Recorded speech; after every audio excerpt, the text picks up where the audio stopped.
Louis Patron back with the final segment of this week's Key West Lou Legal Hour, and I thank you once again for joining me today. I want to tell you very briefly about something else I do. I write a blog every day, and people read it all over the world, and I'd like you to read it if you don't. It's keywestlou.com, keywestlou.com. I write it every morning. It's not about this stuff. I talk about my life here in Key West, what I did the day before. If I played bocce, played golf, babysat, the restaurants I go to, that sort of thing. But I got thousands of people to read this every day, and I'd like you to join the group. I will tell you this, if you read it 3 days in a row, you'll be hooked. You'll read it every day. Okay, let's talk about Brazil. We rarely hear about Brazil. Brazil's really been a non-entity in world events until recent years.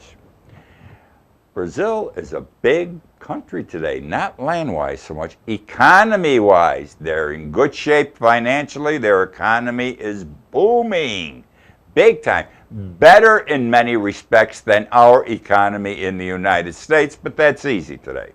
They're big in steel production, big in cement, TV sets, refrigerators, and petroleum processing. You bring your petroleum product to them, they'll make it into diesel fuel, they'll make it into gasoline. They're set up to do that, and very efficiently.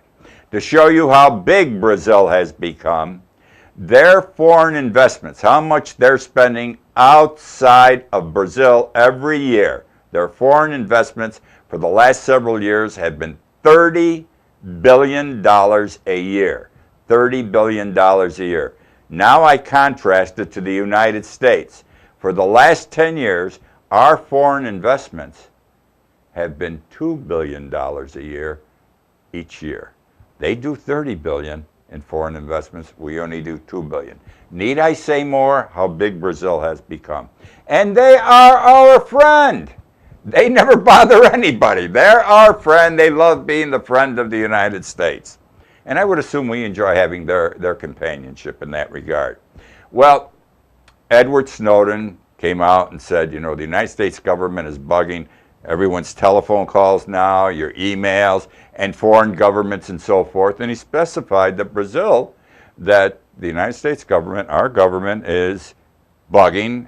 You know, they're into the computers and so forth of Brazil and certain Brazilian industries.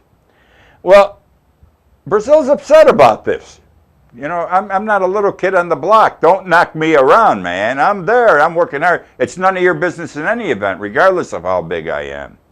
But they're very upset. Now, on October 23rd, this coming October 23rd, the president of Brazil, her name is Dilma Rousseff. Dilma Rousseff was supposed to be here for a state visit with Obama. Big deal for Brazil. I would assume some sort of a big deal for President Obama. This now industrial giant in our hemisphere is meeting with our president. She canceled the meeting this week. We have no trouble with Brazil.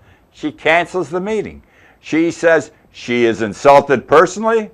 Her country is insulted because our government is bugging them. She wants a personal apology from Obama, and she wants a personal apology, in effect, from our government. No visit on October 23rd. Now, it's said that she and Obama will get together and they'll iron this thing out, and they'll meet soon after that. They'll have another visit scheduled. But do you see what happens? Why the hell are we bugging them? Our president, I'll say one thing. I supported Obama, but I'm upset with him in a lot of regards now. He's bugging you and me, every email you send out, every phone number they get of anyone you call on your phone. Why do they need this from us? They're trying to get the terrorists. You and I aren't terrorists. They got to look at what everybody does. And they're bugging all these foreign countries. We are bugging more than we have ever done in the history of the United States. Maybe it's healthy, maybe it isn't, I don't know. But we've got to remember who our friends are and keep them as our friends. Now, I believe that the president of Brazil got irritated and said, I'm going to insult Obama in the United States by canceling the visit because of what happened in Syria.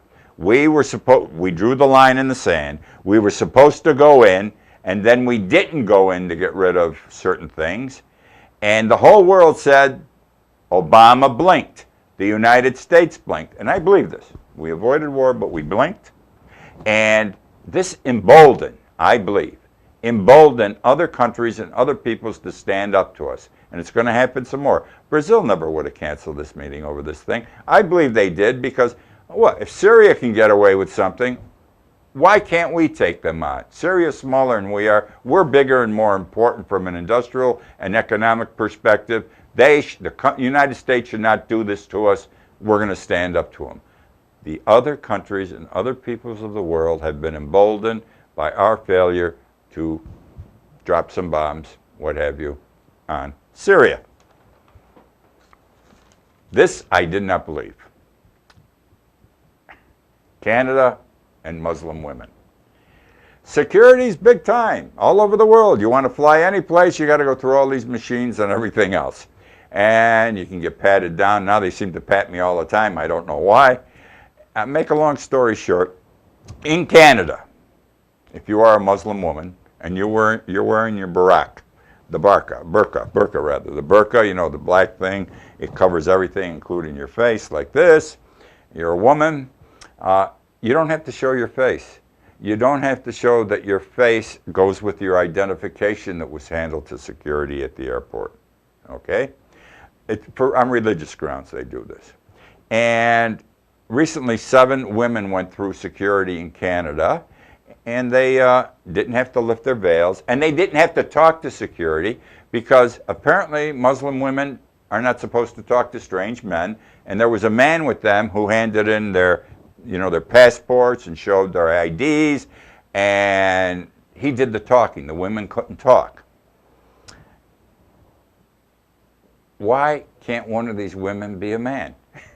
And why can't there be deception here? And why can't a plane blow up or something?